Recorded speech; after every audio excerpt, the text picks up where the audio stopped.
My name's Brandon Staub. And I'm Brad O'Connell. Welcome to In Dispute Podcast, where we discuss hot button issues in the Christian church. We're learning to listen to the Bible instead of our emotions, and we invite you to learn with us. Our hope is that these raw conversations would help lead us to truth and bring us closer to the mind and heart of God.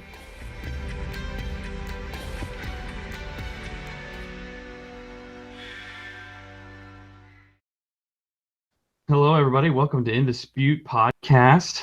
We are going to talk about we're going to give you a two-for-one podcast episode. So we're going to talk a little bit about gossip, and also we're going to talk about judgment. So those are pretty popular topics within Christianity, and they're disputed. So we thought it'd be a good topics to kind of flesh out a little bit. And we want to do a couple things. We want to define the terms a little bit, and then we want to flesh out what it looks like for Christians to do these things. And should we do these things? If we should, how should we? And if we shouldn't, what do we do about that? And when we say that these topics are disputed, the reason we think that it's a really good topic for us to talk about as believers, especially, is that we are known to the outside world, to unbelievers, as being complete pros at judging other people or gossiping about other people. And so we really wanted to take a look at that and find out what's going on with that thing there. So that's what we're going to be talking about tonight.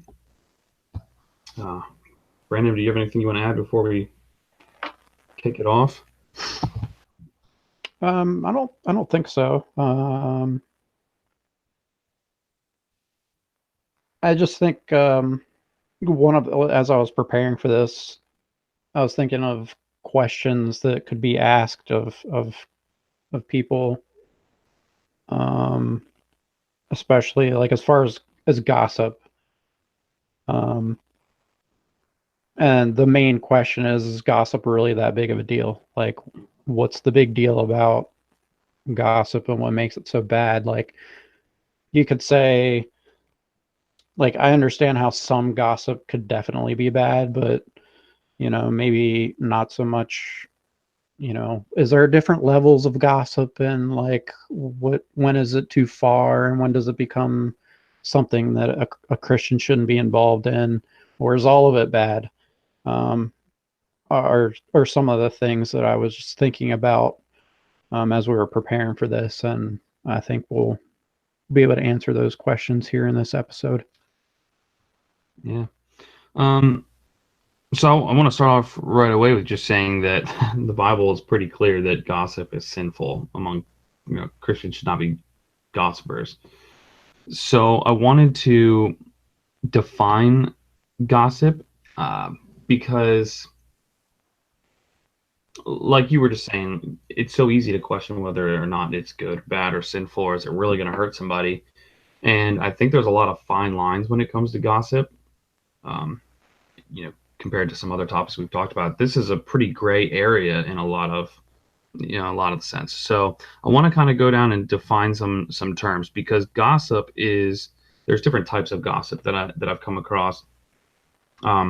These definitions that I found, and then we'll see what else you want to add in there as we go. Feel free to stop me, Brandon, but there's different types of gossip that happens, and the definitions aren't necessarily right out of the Bible, but I want to look at some passages as we define terms. So gossip could be slander, and basically slandering someone is spreading rumors or lies about a person that can cause damage and probably will cause damage. And the Bible mentions slander a couple times. In Colossians 3:8 it says, "But now you must rid yourselves of all such things as these: anger, rage, malice, slander, filthy language from your lips."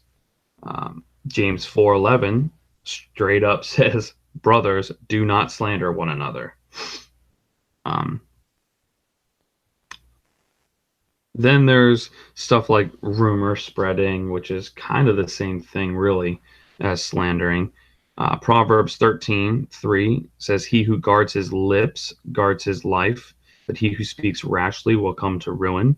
Um, so when I read that text, I kind of makes me think, okay, as a Christian, I should really watch what comes out of my mouth. Um, rumors could be rooted in truth a lot of the times. And so that's kind of a gray area because we start thinking, okay, well, this is true. But something we have to remember with all, regardless of what kind of gossip we're talking about, as Christians, we are the light of the world. We are the light of the world. We are salt. We are complete representatives of Jesus Christ. We are the carriers of the good news. And our job, our commission, is to bring life to people. As we bring the gospel, the goal of that is to bring people into life, not to bring them into death, not to shoot them down, not to destroy one another. You know, the Bible says that we shouldn't call each other a fool. When Jesus is saying that on the Sermon on the Mount, and this isn't necessarily about gossip, but I just want to kind of point out what we're supposed to be doing as believers. If we call somebody a fool, the language that that's using in those contexts is basically saying we're not to dehumanize people. Mm-hmm. And gossip is so dehumanizing in so many ways.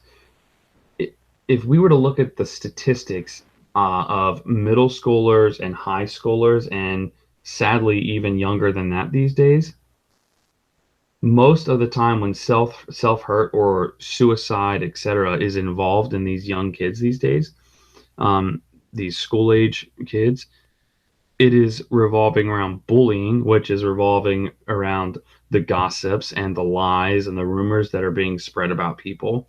And so we see that gossip is something that is totally destructive mentally, spiritually, emotionally, and in some cases it eventually leads to physical destruction.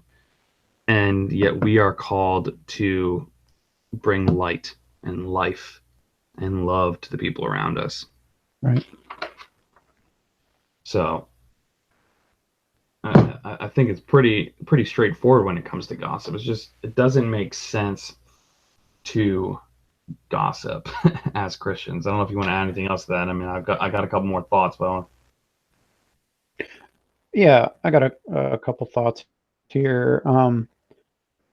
There's a couple things to, as I was looking through scripture, that I noticed like are results.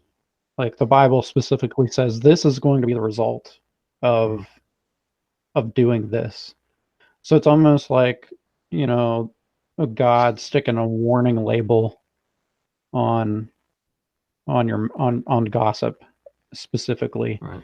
And I think I've used this example in a previous podcast, but like if somebody has a shirt or a dress or a suit that says dry clean only on it, like you're not going to go take it and put it in the washing machine because you know the result is going to be destruction to Right. your.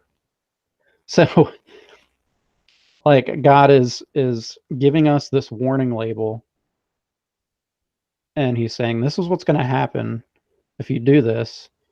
And we're human beings are easy to follow that warning about, you know, dry clean only, but we easily ignore this important stuff. And one of the important things in life is our relationships and friendships with each other. I mean, you're basically just saying this, and the Bible specifically says in Proverbs 16 verse 28 says a perverse person stirs up conflict and a gossip separates close friends. That's God sticking a warning label right there on gossip, saying, look, like if you continue to gossip, if you are going to be someone who stirs up conflict, then you're going to need to expect to lose friends. Destruction is going to come with this kind of behavior. Um, so I mean that right there to me is enough as even like if I wasn't a Christian, that warning label right there is enough for me to say, hey, like maybe I shouldn't gossip because my friendships and my relationships with people here mean more to me. And gossiping is just going to tear that apart. Right. Um, but as Christians, as you said, like our mission here on earth is to build relationships, not to cause damage to relationships. We're supposed to build people up and not tear people down, and that's exactly what's happening when you gossip. Something else I noticed is Titus 3:10 actually says, "Warn a divisive person once, then warn them a second time. After that, have nothing to do with them." Hmm. That's pretty strong language and pretty strong suggestion there, and that's from the New Testament. Um, that's basically God telling us you can use the 3 strikes and you're out policy.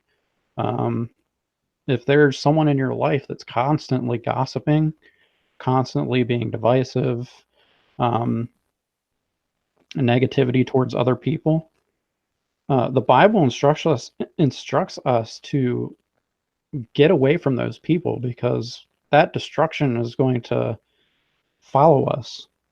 Um, that's not something that we as Christians want to be around. I'm pretty sure it's clear that God hates gossip. I mean, Yeah, every warning is strong. Don't do it. Stay away from it. yeah, Something that he yeah, just flat out doesn't want his people to be involved in. right. Um, Matthew 12:36 says, "But I tell you that everyone will have to give an account on the day of judgment for every empty word they've spoken." That again is enough for me to not want to do it because I don't want to have to stand before God someday and have to explain why I felt the need to talk like that, Right. when it didn't do good for anybody. Um, uh, the only other thing I found a really cool quote as I was doing some research that I wanted to share, um, by a girl named Abby Sharp. I have no idea who she is, but I found this article and she's the one who wrote it. And this quote from her is really good. So she says, "Have you ever heard a Christian smack talk a coworker with the same voice they use to praise Jesus? Their own image becomes tarnished as their gossip poisons the reputation of the one they are gossiping about. The sting of betrayal throws shade on the light of Jesus that is supposed to shine within us." Hmm. Um, I think that's really well put, is when we gossip, especially if people know that we're supposed to be Christians, um, we're supposed to be the ones that are the light of the world. We're the ones that are supposed to be the salt of the earth. We're supposed to be giving off good flavor. Um, we are representatives of Jesus as Christians, and that gossip just really throws shade on our image. Um, and when a Christian is walking around gossiping, um, what kind of an example is that? But what kind of person would say that's what Jesus is all about? You know? Right. Yeah. I'm glad you brought up that quote because it kind of segues into this last kind of probably the last section of the gossip is, and we were talking about this off the air. The workplace is one of several places where gray areas really come into play. Workplace, maybe you're out at dinner, maybe you're in the church itself. It becomes so easy because we're human beings. So we need to be able to vent a little bit. We need to be able to express emotions and struggles and all this kind of stuff. So a lot of times Christians, and I'm not even going to try and act like I don't do this and I don't need to figure this out in my own life. But as Christians, we pull off this, oh well, I'm just talking one Christian to another, you know. You say you work with a Christian, or you're out with another, you know, believer for dinner or something like that, or maybe you're just chit chatting about your week at church, and it's so easy for us to think like, okay, this is me going to another believer in confidence to express my struggle, to express my stress, about what's going on at work today or what's going on with a friend this week. And it becomes so easy to use that as an excuse, but it's exactly that. Like God doesn't say in the Bible, it doesn't say, hey, don't gossip unless it's with another believer, then you can gossip all you want. Like that's not what it says. It says don't gossip. Hmm. But we throw this.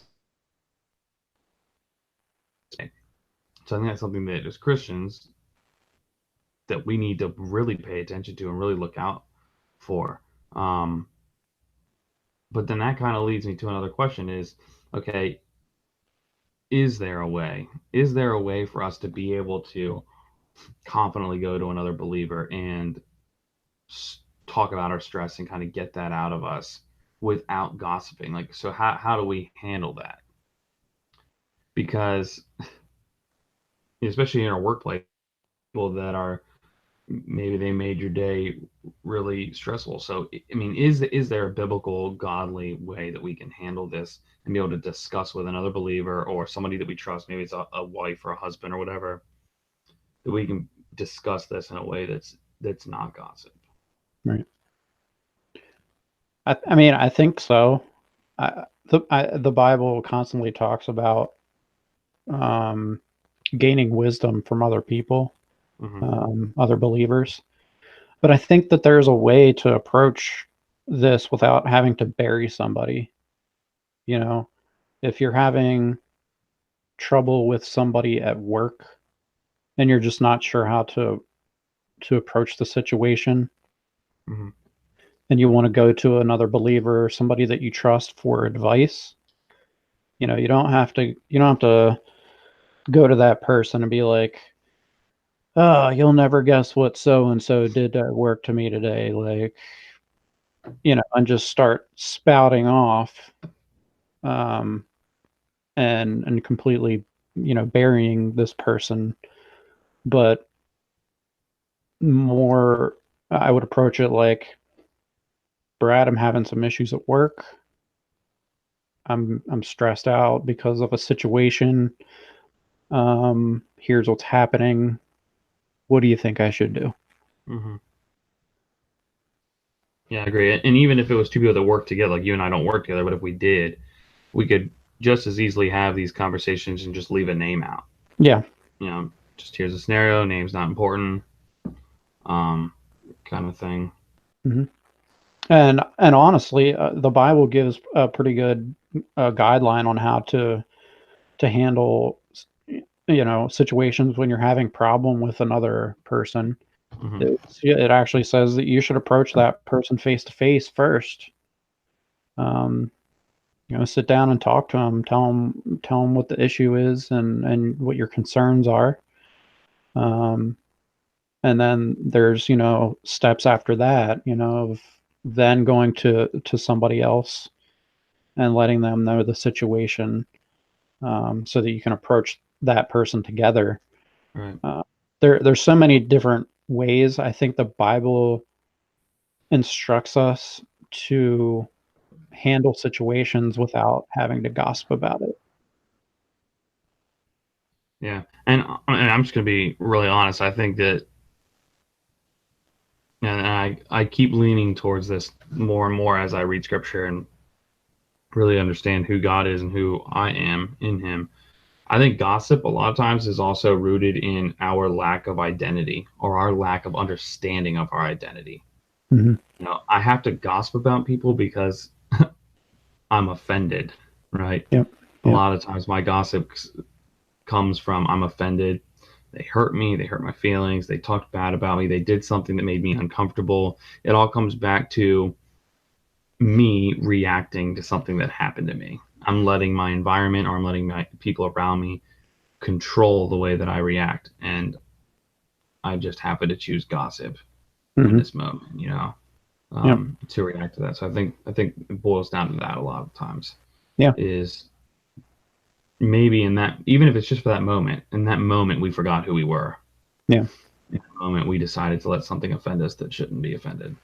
It, We shouldn't be offended. it's an easy ego boost, really, is what gossip is. It's pointing out somebody else's fault in order to make you look better. Mm-hmm. Look what that person's doing, and that's and look what I'm not doing. Like I'm not doing what that person's doing.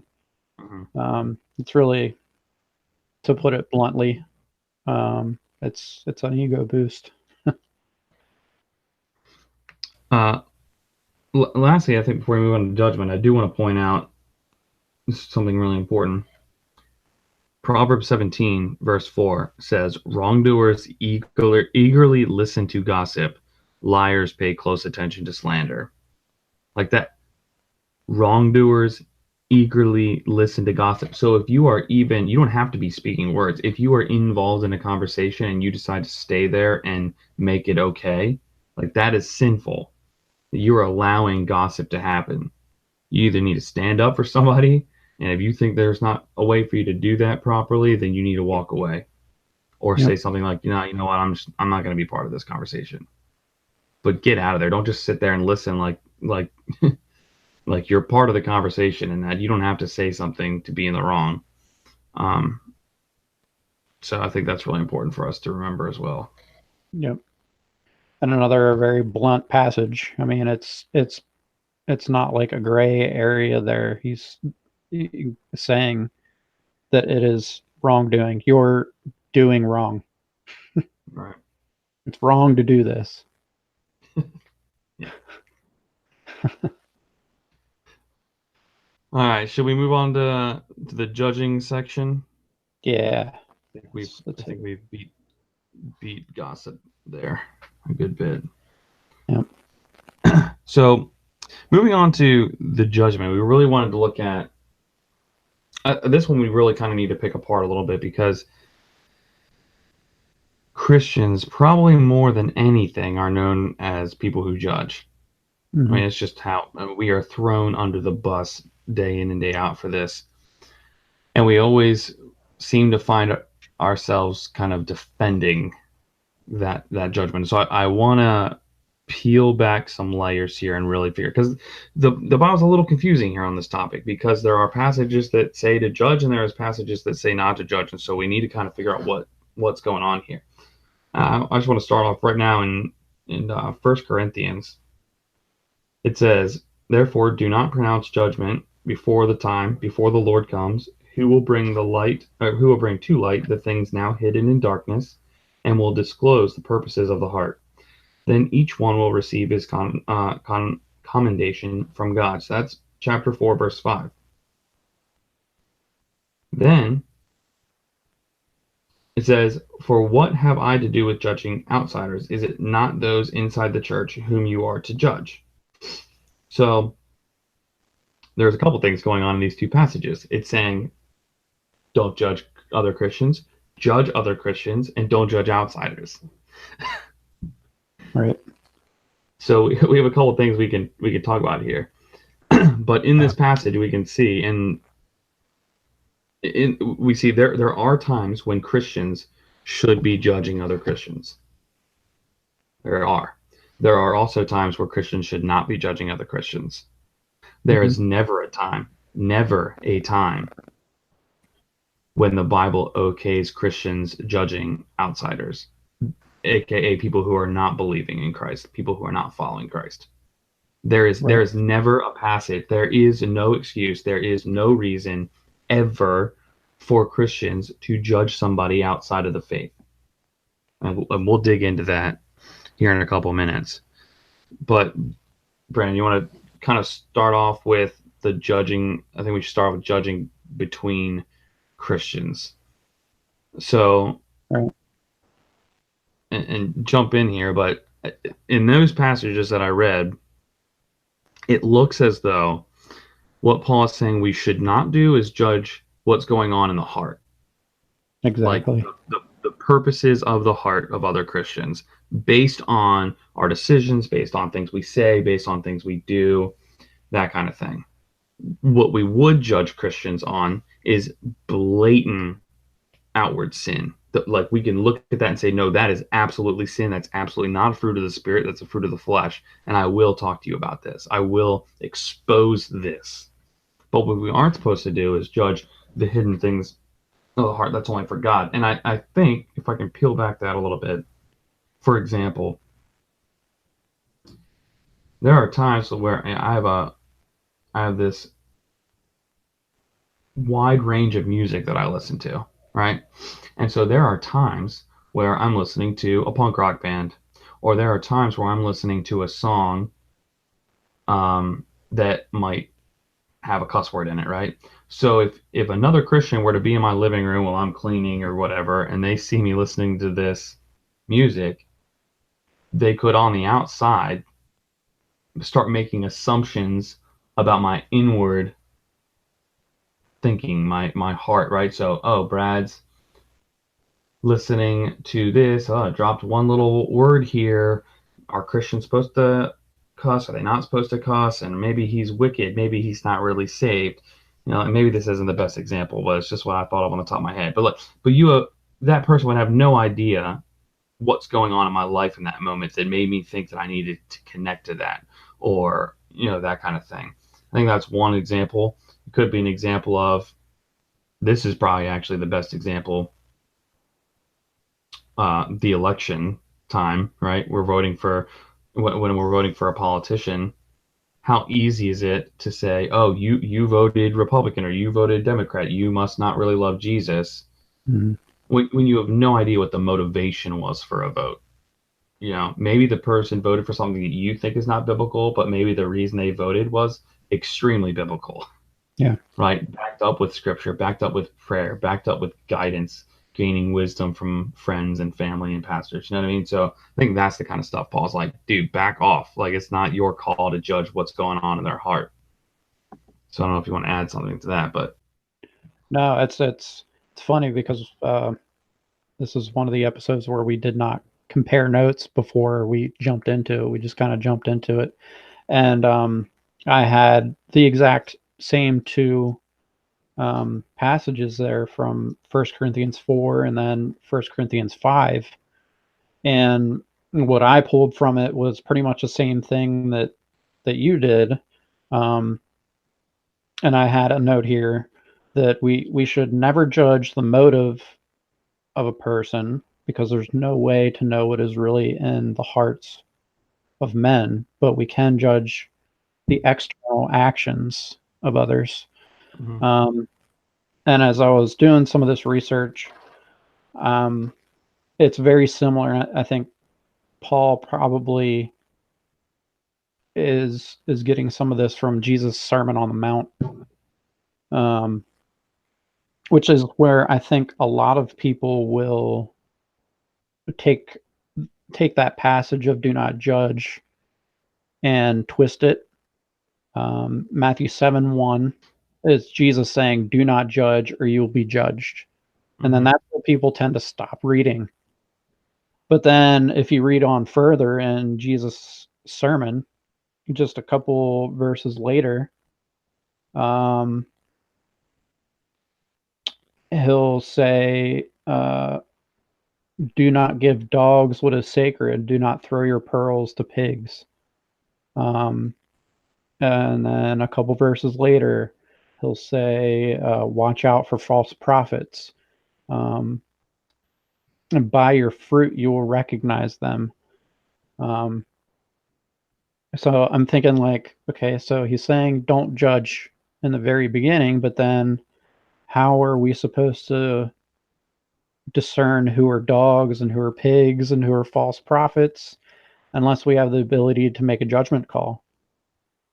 So Jesus himself is actually giving us permission to be able to tell the difference between right and wrong by what is displayed on the outside, the actions of a person. Right. And even in that passage, though, he's talking about believers. He's Right. using the term brother. Mhm. You know, don't try to take a speck out of your brother's eye when you have a log in yours. You know, so even in that passage is primarily talking about insiders. You know, Right. so, but yeah. And I mean, I always have to kind of chuckle when people say that, you know, we aren't supposed to judge. And I like to say, well, that's funny because there's an entire book of the Bible called Judges. I think there is a place for judgment in our lives when it's done properly. And in John 7:24, Jesus himself talks about right judgment. We are to be discerning. It says in Colossians 1:9, and again in First Thessalonians. There's example after example that I have here of different ways that we can make judgments. But you're right. We have to make sure that we're doing it the proper way so that we're not causing destruction in somebody's life. Yeah, two quotes from an article I read today on desiring God. There's two things that were said. One was that we must not assume sin if we suspect sin, right? So you can suspect that there might be some sin going on, but to assume it takes it too far. So I take if as a Christian you suspect that another believer is in sin, like if you love them, you care for them, like take that person aside, take them to dinner, take them to breakfast, go grab a cup of coffee, and discuss it. Ask the hard questions, but do it in a loving manner. You know, you can suspect sin and you can dish that out with them in a loving manner that's not assuming that they're saying, hey man, I don't want to assume anything. That's why I'm bringing you out here. But I noticed that this was happening, or you know, whatever. And I just want to kind of, can you explain that to me? Is there something I can help you with in this process? Like that's a way that we can handle this as from Christian to Christian without passing an actual judgment call on the heart. And then another thing that was said was if we can too quickly assume there's a fire. So again, we're making these judgment calls of the heart based on something that may or may not be happening on the outside. Right. Yeah, and when you mentioned about, you know, talking to somebody and taking them out to lunch, the Bible says that iron sharpens iron. Mm-hmm. And in order for that to occur, someone needs to make a judgment call somewhere. If we see a brother or sister that seems to be struggling somehow, we need to be able to make that judgment call and approach them so that we can sharpen them so that they become a better person, a better Christian, a better brother and sister. Mm-hmm. We as Christians should welcome that kind of judgment into our lives. I myself always hope that, like, Brad is my brother, and I would hope that if he saw something in me that he would have question about, you know, that he would approach me even if it might be uncomfortable. I know that Brad's going to approach me because he wants to see me grow as a Christian and be the best person that I can be. But there's no way for Brad to be able to do that unless he makes some kind of a judgment call. Yeah. You know. Thanks, dude.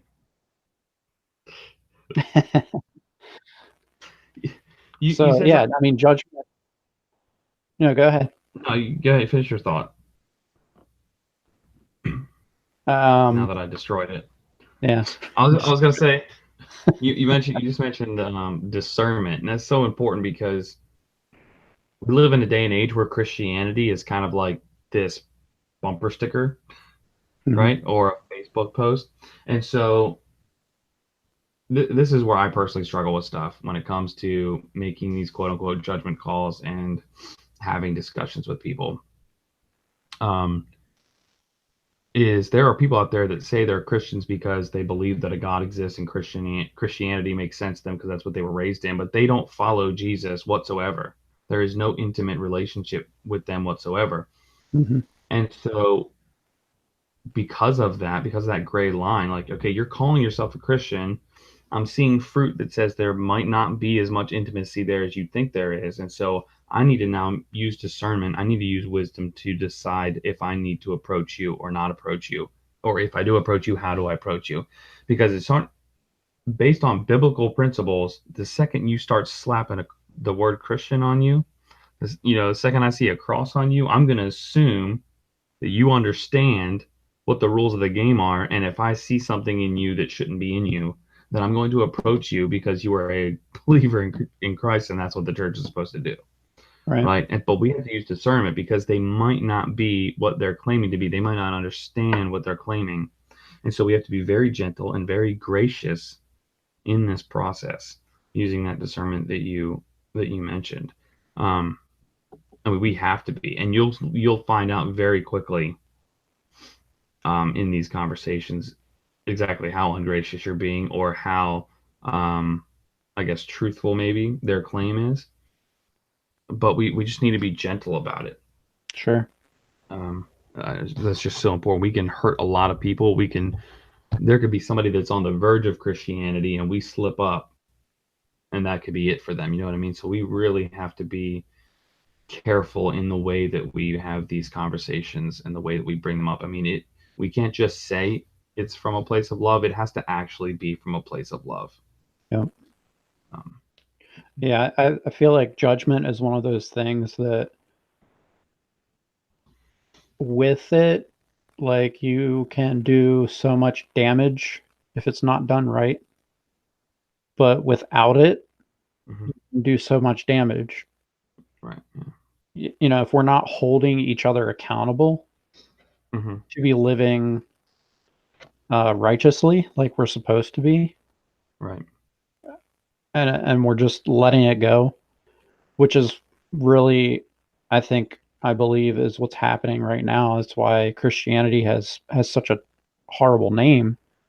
Uh, is I think we've stopped making those judgment calls and we've stopped holding each other accountable because we're so afraid of making that judgment call because we don't want to offend anybody. Well, what's funny, and we're gonna have to move on to this in a couple minutes, but what's funny, like you said, we stopped making the judgment calls on the inside and we started making judgment calls on the outside. Right? Yeah. And so Mhm. we're crumbling at the seams. Yeah. Or, you know. Exactly. But now I think we do need to chat about this here. So we said that Paul mentioned not to judge based on the heart, but he also said to make judgment calls when it comes to someone who is explicitly sinning inside the church. Um, he even says in First Corinthians, like, there was this guy who was involved in sexual immorality, and he's like, dude, get him out of the church, like straight up, get him out of the church, send him away. There's I'm with you in spirit, and I am right there making this call with you. There's other times where he's saying that I can't remember the exact passage, but he gave up these guys to Satan, in a sense. He's doing that in hopes that people will find God by being dismissed from the church in that sense. But that's something that the church world has totally gotten away from. But it's completely biblical to say, like, hey man, we've had this conversation with you a couple times. We've prayed with you, we've prayed for you.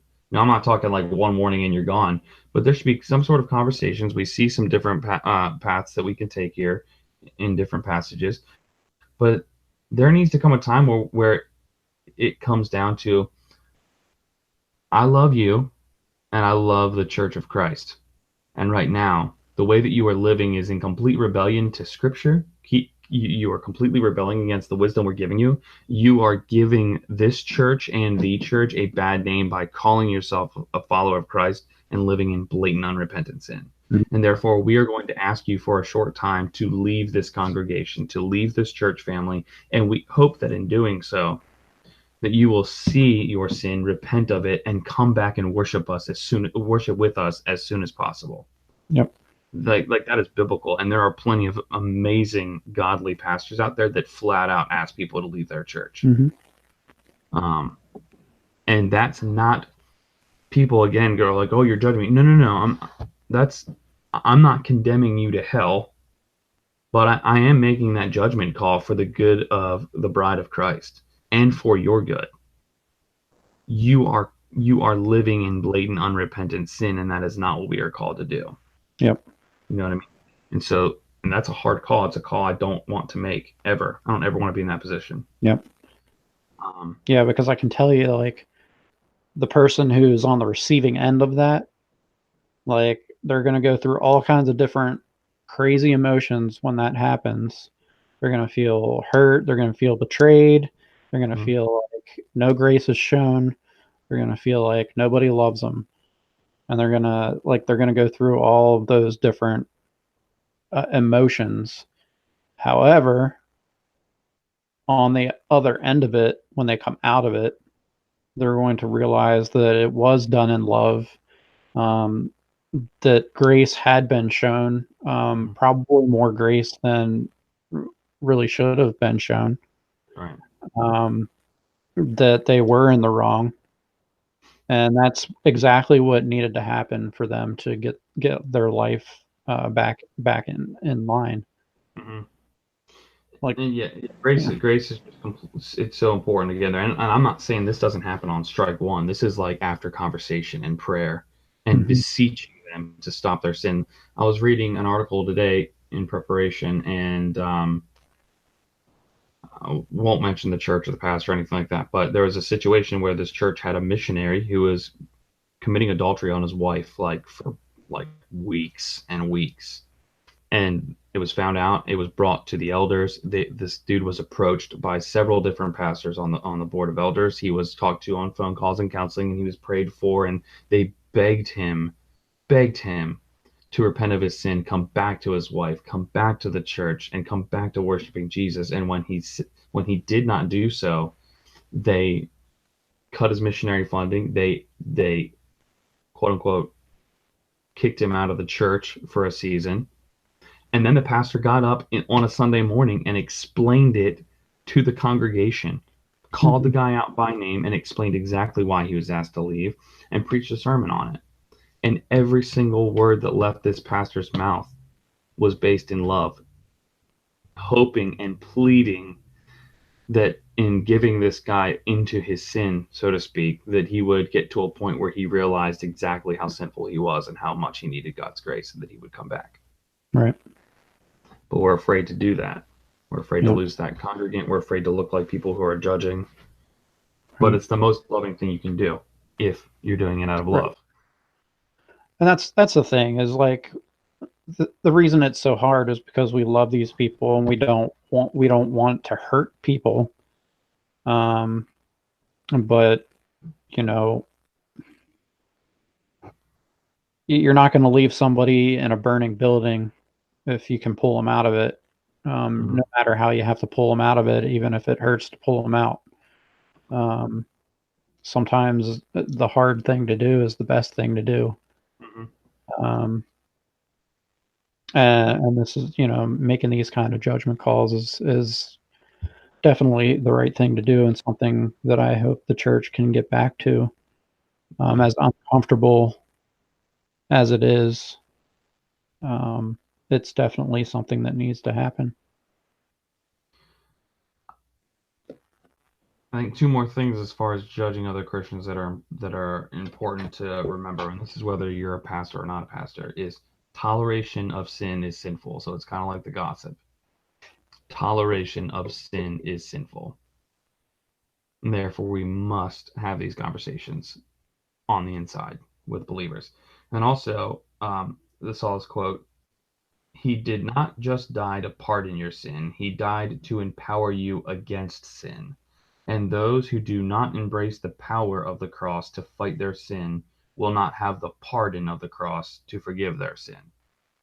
And so that's an important part of the gospel. And that is that's one more reason why, as believers, that we should be making these quote unquote judgments with other believers, and we should be having the hard conversation. Like, again, not judging the heart of the matter, but like outward blatant sin, like what you are doing is absolutely sin. I'm reading the passage right now. It's sin, and you are unrepentant of it. And therefore, because I care about how you receive the power of the cross in its forgiveness and in its power to fight the sin, I'm going to call you out on this. I'm going to do it lovingly and graciously and patiently, but you will be called out on this, and we will walk through this together. Yeah. So I guess next we need and I'm not sure there's a whole lot to say, but judging outsiders. I mean, it is a plague. It is an absolute plague how often Christians are caught judging outsiders. I mean, look at all the picket signs and the rallies and the Facebook posts. It's absolutely absurd, and I don't do this. I don't do this too often on the podcast or in person because a lot of times it could be arrogant. But this is a topic where there's no excuse that you could give me that I would be okay with. Like, I stand firm on this topic, and I will always stand firm on this topic. To judge someone who is not a Christian is not okay, regardless of why you're doing it, why you think it's okay, or what excuse you are giving me. I will not be okay with it as a believer myself. Why in the world would we as Christians who are empowered by the Spirit of God, who have been made into new creations, who are no longer of this world, why would we expect someone who does not believe in Jesus to live as though they believe in Jesus? Right. We should not be judging outsiders, and it should not shock us. We should not want to judge outsiders. It should not come across to us as weird or strange that people who do not follow Jesus are living as if they don't follow Jesus. I mean, it just doesn't make sense to me. Yeah. As a matter of fact, I've heard this said several times, and I totally agree with it. Is a lot of times, before we get to judging an outsider, anyways, you should probably realize that they're living better lives as far as lining up with their belief system than you and I are in most cases. So it's kind of funny that we judge these outsiders, but one, they're not believers, so it's just ridiculous to think that they should live like believers, and two, they're probably more consistent with their belief system than we are. You know what I mean? Yeah. Yep. It's, yeah, I don't understand. I don't understand the thought of a Christian who makes that kind of a judgment on a non-believer, to expect somebody to live by the standards that they have when they don't share those same beliefs.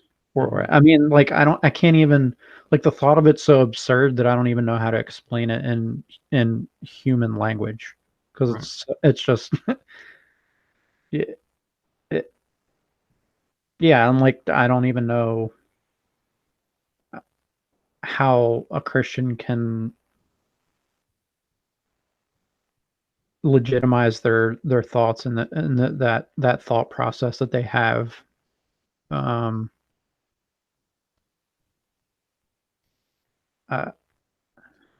Yeah, I don't even, I can't, I'm trying to think of a good example of, like,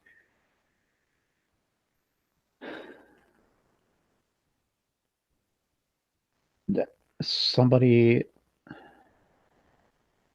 would you expect, like, if you don't work at McDonald's, would you expect somebody to walk around as if they do work there? Like that's the best thing I can think of, is like, I I work for the government, but why would somebody expect me to walk around like I represent McDonald's? Mm-hmm. Yeah. Like that sounds absurd. Like that example is absurd, Mm-hmm. but that it's just as absurd of a thought process for a Christian to think that a non-believer would walk around representing Jesus Christ when they don't even believe in him. Right. Yeah. Now, so that I don't look and feel like a hypocrite. Now, I will say that there are times when I have, family members, friends, people that I really care about who are not believers, and they're living in ways that are definitely sinful, ways in which are not shocking to me because they're not believers. Sure. And there are times where I might have conversations with them, or maybe conversations with my wife that I'll admit on the surface might sound like I'm making a judgment call, and it's something that I need to work on as far as like the tactics of it and the approach of that conversation. Like, I'm just not even going to act like I don't need to work on that. But it's on a heart level, it's always based on like, okay, I'm not judging you and thinking that you're going to hell right now. Like, I can't believe you're such a horrible person. Why are you doing this? It's like, no, I've actually been in your shoes. I've done the exact same thing you're doing. I've lived that pagan lifestyle, and I know exactly how horrible it is for you. I know exactly how it's the opposite of what you need and what you were created to be and how you were created to live. And so I'm saying these things not because I think you're filthy and unworthy of love and some horrible person. I'm saying these things to you because you're worth so much more than what you're allowing yourself to be worth. I'm telling you these things because you are on a path to death, and I've been there, and I want you to be on a path to life. It's a begging, it's a beseeching, not a judgment. Right. Now, can I work on the way that I say those things? Like, yeah, of course I can. I'm a human being, and I say dumb things. I speak from my emotions a lot instead of thinking before I speak. So yeah, I do need to work on that. But if but that's not what's happening most of the time. Most of the time, our judgments are not rooted in love. We say they're rooted in love, but they're not. Like, if you hold a picket sign up and scream in somebody's face with a microphone, like, drop the like don't even tell me that you're doing that in love. Like, that's absolutely absurd. It's ridiculous. You know what I mean? Right. Go up to them, put the picket sign down, and go talk to them, weeping. Have the conversation with them and beg them to hear what you have to say, right? That's not judging. That's based out of love. You know what I mean? Yeah. I don't think that's considered judgment when we go up to an unbeliever and just say, hey, I noticed that you're living this way, and man, I've been there. I've been there, and I can promise you it is a broken cistern. Mm-hmm. And then have that conversation. That's not judgment. Right. But what believers are doing most of the time is judgment. Yeah. And so, and even say it somehow works that screaming in somebody's face would bring them to Jesus. Most likely the foundation of that relationship with Jesus is not going to be the right foundation. right. If you're screaming about them burning in hell, that foundation is going to be built on fear of hell, not just wanting to accept the love of God. So, but I don't know of any relationship that's ever been started by screaming in somebody's face. Yeah.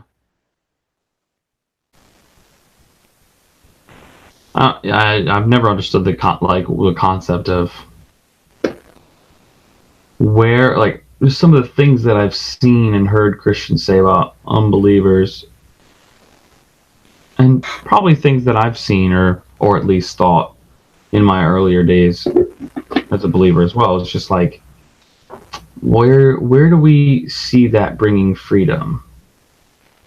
Like, if our goal is to make people feel loved and worthy and cared for and special and with a purpose, I just think we should probably find a different way to express that. Yeah. Other than For you're going to sure. burn in hell for your lifestyle. Yep. So, well, I think that might be most of what we really have here to discuss on this episode. So, I think that's pretty much a wrap. If those of you that are listening, man, we'd love, especially with a topic like this, we'd love to hear your opinion. We'd love to hear your thoughts. We'd love to hear your experience, even. If there's any ways that we can kind of, I don't know, flesh out an experience that you've had, we'd love to be part of that conversation. So as you're listening to this, contact us on social media. But for now, we will catch you next time on In Dispute. Thanks for listening to In Dispute Podcast. We hope today's conversation has stirred you to seek biblical truth. If you'd like to contact us with questions, comments, or suggest topics, you can find us on Twitter at Dispute Podcast and on Facebook at facebook.com/InDisputePodcast. Tune in next week for another topic in dispute.